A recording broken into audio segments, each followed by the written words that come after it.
cattle here are 1,500 yards away. The scope is that good with its heat detection, it also picks up a little mouse running through the field. Fog has hung around a fair bit this morning, it's come in even thicker.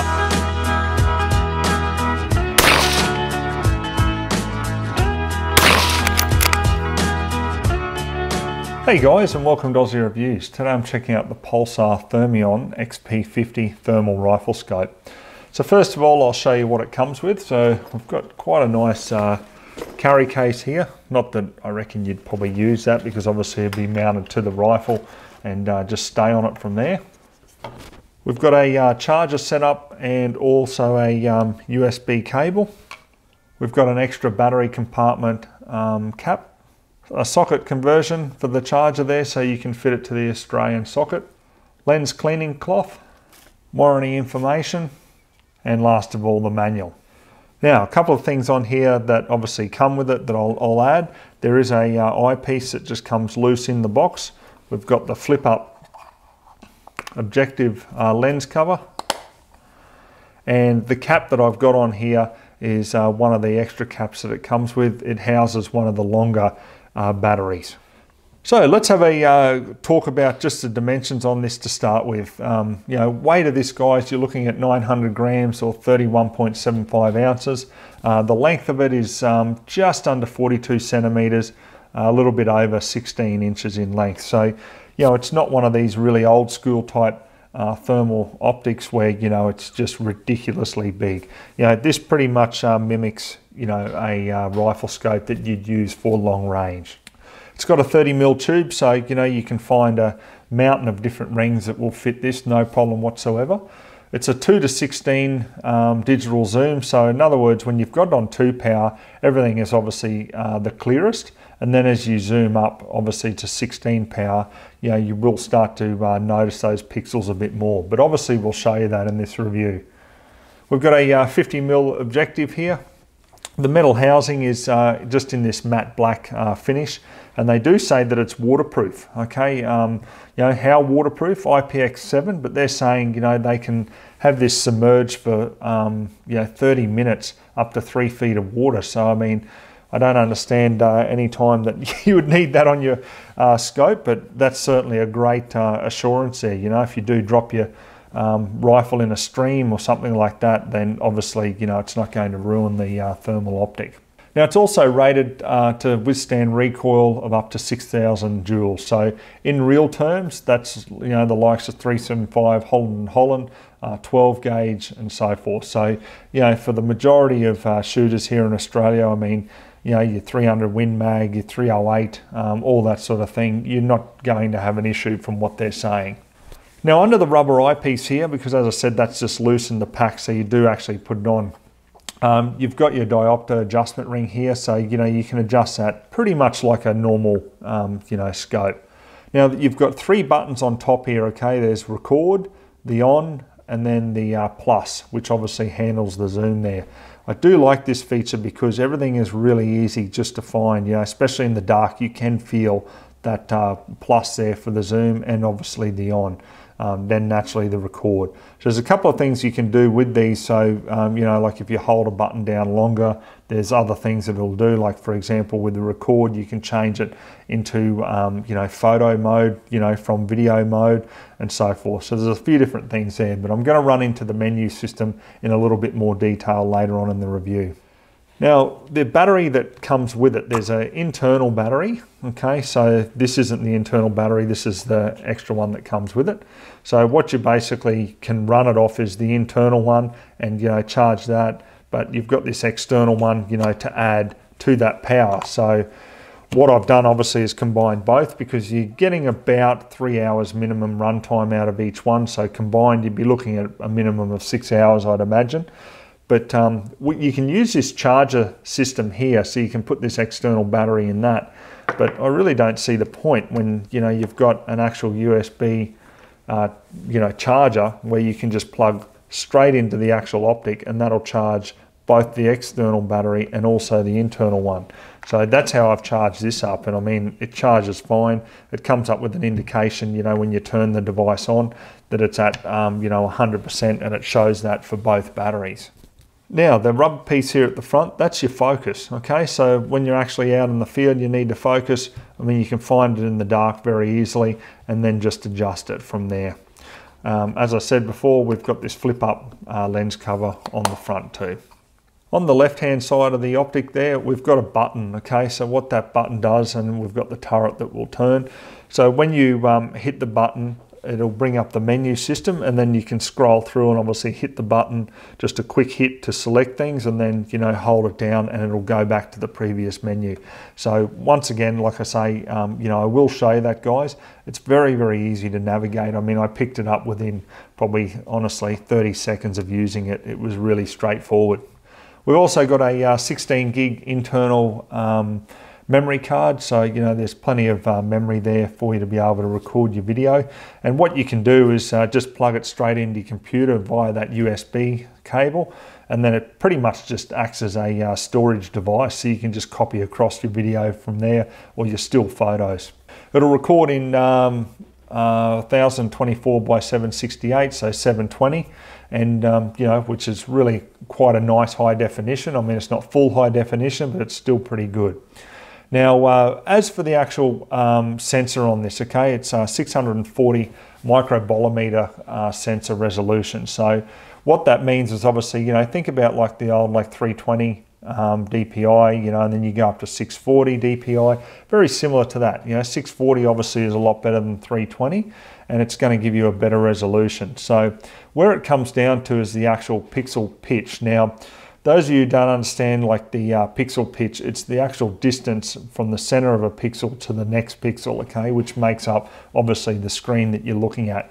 So this one's got a 17 micrometer pixel pitch, so that's pretty good. I mean, for those of you who don't understand it, very briefly, okay, micrometer is 1/1000th of a millimeter, okay, so you know, times that by 17, and that's what you've got as the actual width from pixel to pixel, okay? So to give you an idea, you know, a human hair can be like 50 micrometers. So, you know, if you've got 17, that's less than that from pixel to pixel. So you'll get what I mean when I actually turn this on. You'll see, you know, just how clear it really is. Now there's a suggested detection range of up to 1800 meters. So guys, I don't know what you'd be even contemplating shooting at that distance. You know, I definitely wouldn't be. So for me, if this thing operates really well out to a couple of 100 meters, I mean, I'm happy. You know, that's my need personally, but obviously it can go further there, you know, as they advertised. Now there's different color palettes and you can choose different reticles and everything like that. Obviously I'll show you that when we go into the menu system. How I'll actually do that is they've got an app called Stream Vision, and honestly I installed that, and you can just do so much on it, and you just record straight to your phone in the video, or you can just take a photo. It's honestly, it is just so simple. So this brings me to where this is made, where it's from, etc, etc. Okay, so made in Lithuania, so Europe. The retail price here in Australia, now keep in mind this is full-blown retail, is $8,999, so $9,000, you know. So I'm expecting a fair bit out of this thermal optic. You know, we're not talking about a cheap Chinese entry-level one here.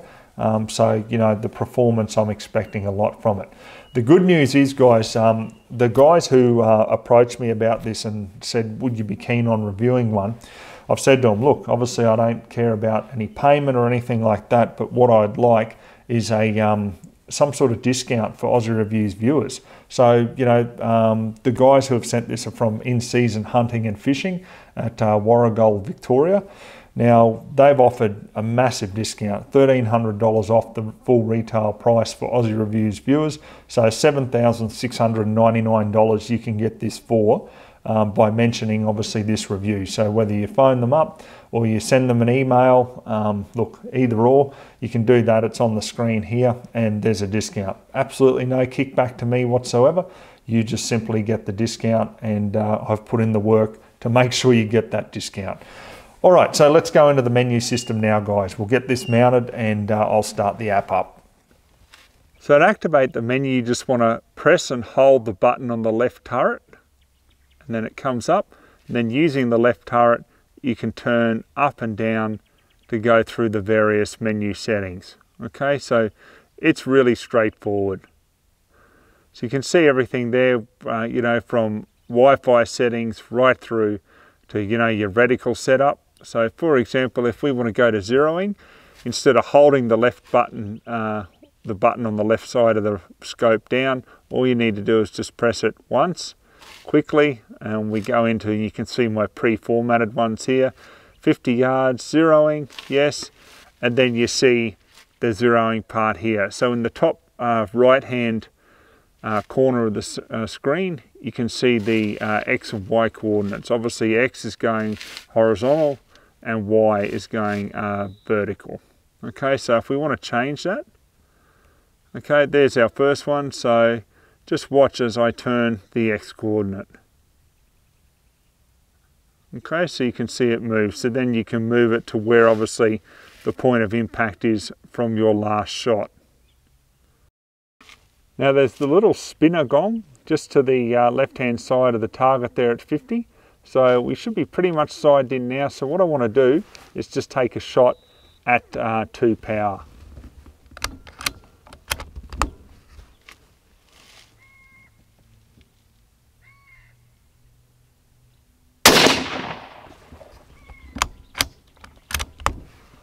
Okay, now let's go up to 4 power.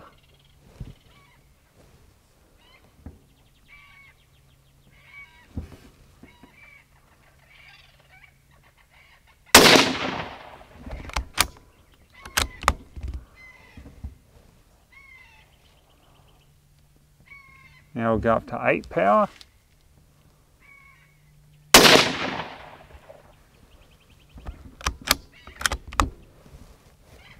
And finally 16 power.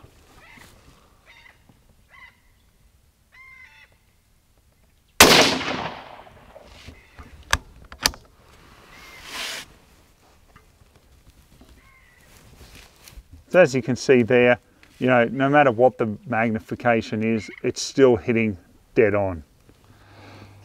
Okay guys, so the fog has hung around a fair bit this morning. It's come in even thicker.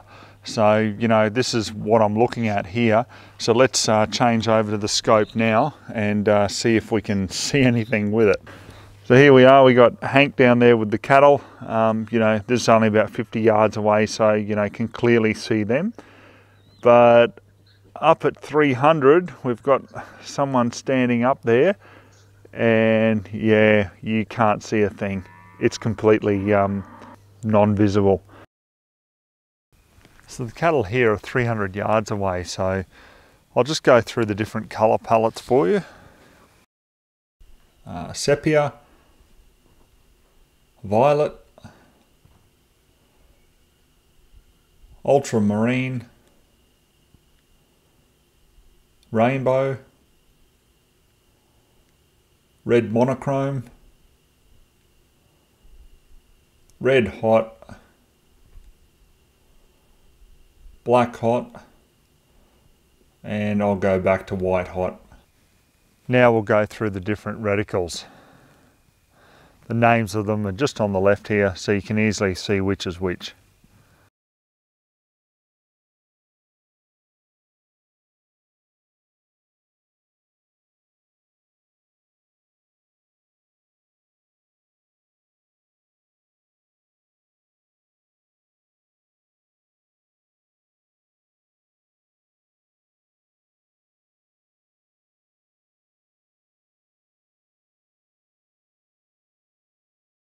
The scope is that good with its heat detection, it also picks up a little mouse running through the field.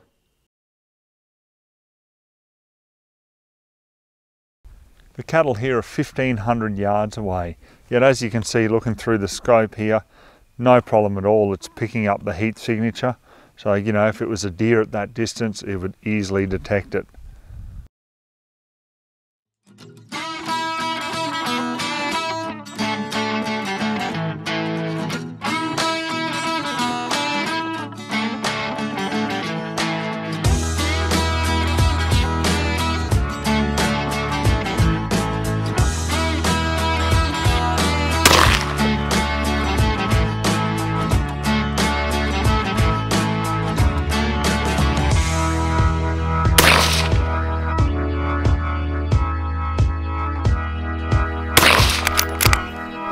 Yeah, it's gone over the hill. So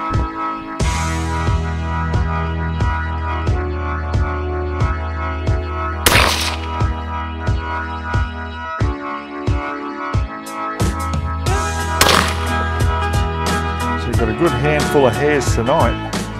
Okay guys, I'm going to wrap up my final thoughts on the Thermion XP50 rifle scope. Now, honestly, this thing is just amazing. I was just blown away at the distances that this thing just had clear detection.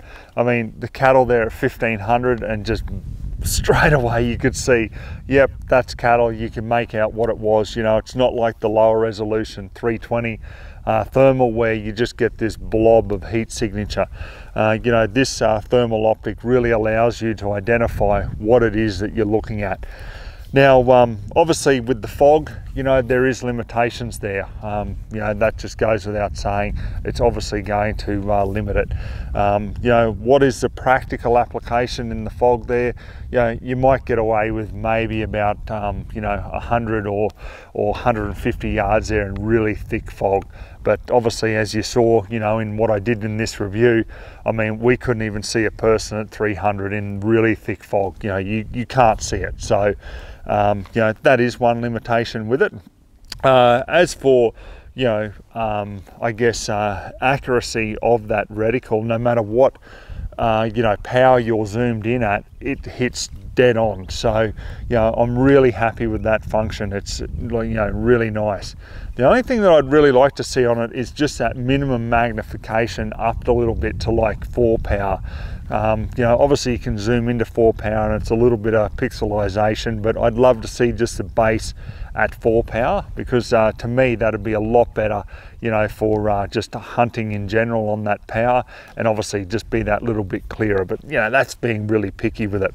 The other thing too that I found, you know, after, you know, reviewing this, and I've had this a couple of weeks, guys, you know, you've only seen just a snippet of footage there of what I've done over the last couple of weeks, but you know, out using this and at different distances where you've got to bring it up to the shoulder and then change the focus there. I actually don't like the focus there. Some of you guys might like it, but I find it fairly stiff.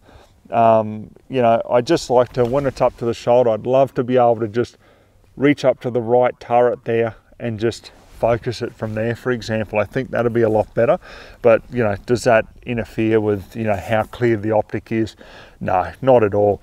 So this is probably the best that I've seen so far. I mean, look, I don't have a vast amount of experience with thermal optics, but from what I've seen, this certainly is the best one that I've seen. So yeah, it's one of those things that you'd really have to make the decision, is it right for you? Because, you know, as you see through the daytime, it's very, very similar too.